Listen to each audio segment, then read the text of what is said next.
이 강까지 어떻게 잘 따라오셨어요? 네. 오늘은 거기서 이어지는데 아주 흥미진진하게 들으신 분은 흥미가 있을 거고 새로 오시는 분들은 조금 어려워요.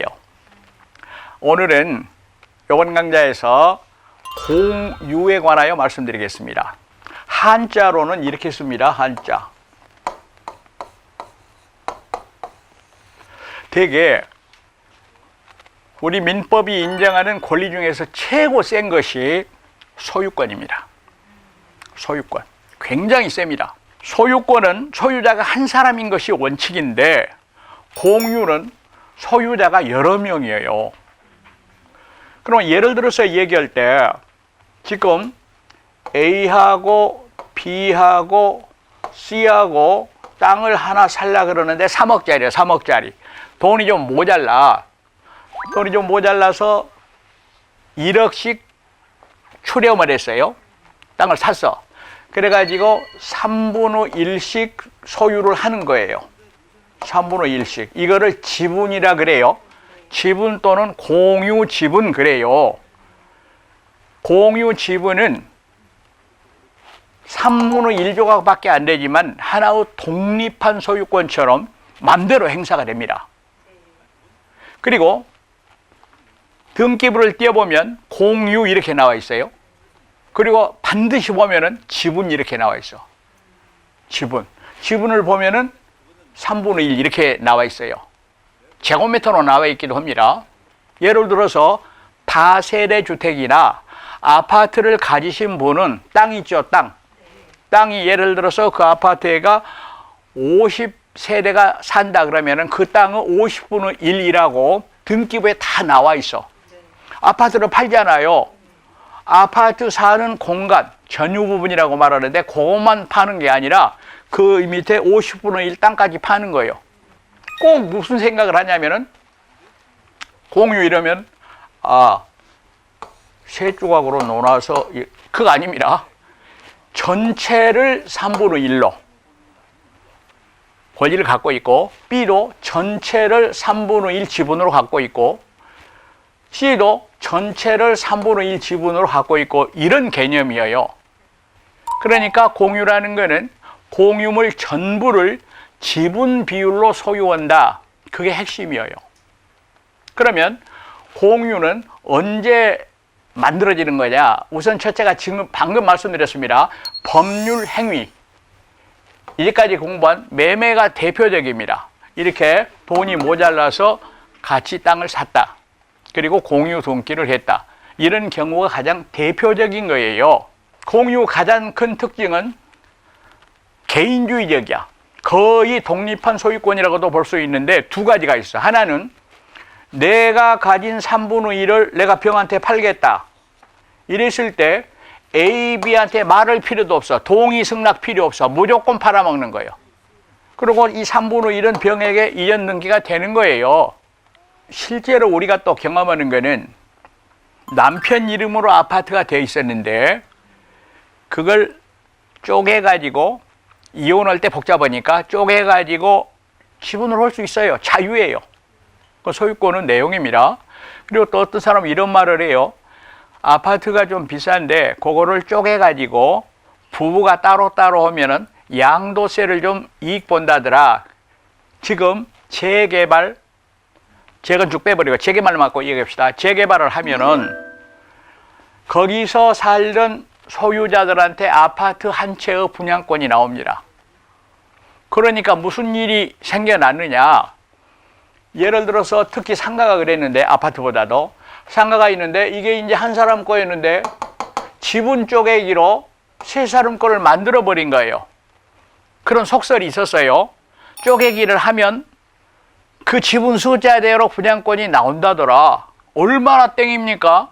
한 30평대 서울이라면 20억 가까이 된다는데 새 아파트면 이렇게 된다 이 말이에요. 도시 및 주거환경정비법이라는 게 있어요. 너무 복잡하니까 줄여. 도정법이 있어요. 도정법을 시행하기 위해서 서울시가 조례를 만들었어요. 조례라고 있습니다. 서울시가 제정하는 것을 조례라 그래. 국회가 만드는 걸 법률이라 그래. 서울시 조례가 2003년도 12월 31일 날 제정됐는데 뭐라고 돼 있냐? 2003년도 12월 이전에 쪼개진 거는 쪼개진 개수대로 분양권 다 나간다. 2003년 12월 말일 이후에 쪼개진 거는 없어. 합쳐서 하나밖에 안 나가. 그렇게 돼 있어요. 그거 믿으면 안 돼요. 아들이 여러 명이었을 때는 아버지가 돌아가시면 여러 사람의 상속인에 의한 재산이 공동 상속 재산이 됩니다. 그리고 귀속불명의 부부재산 이래 놨는데요. 귀속불명이다. 그러면 부부가 있어요. 부부가. 그런데 같이 살더라도 부부 별산제입니다. 남편 재산 따로 있고 아내 재산 따로 있는 거예요. 그러면 예를 들어서 아내가 시집 올 때 땅을 좀 가지고 왔다. 아내 거예요. 남편하고 절반 나누는 거 아니에요. 남편 것도 따로 있어요. 그런데 둘이 살다가 생겨난 재산 중에서 누군지 잘 모르는 게 있어. 그거를 귀속불명의 부부재산. 텔레비를 하나 샀는데 잘 모르겠다. 남편은 월급 받아고 가지고 왔고 아내는 열심히 가사해가지고 살았기 때문에 그거 누 거라고 할 수 없다. 그럴 때는 부부재산으로 추정을 한다. 아까 말했어요. 집합건물의 공용 부분 마찬가지입니다. 다시 말하면 복도나 계단이나 엘리베이터 박스 이런 거 있죠. 이런 거 전부 공유로 돼 있어요. 그리고 더 하나 아까 한 얘기입니다. 아파트가 서 있는 다세대 주택이 서 있는 대지 땅 그것도 공유라고 돼 있다라고 제가 말씀을 드렸습니다. 자, 이랬을 때 지분 처분은 자유다. 아까 얘기했어요. A, B, C가 맘대로 팔아먹을 수 있어. 잡혀먹을 수도 있어. 그런데 이런 특약을 할 때가 있어요. A, B, C가 계약서를 썼어.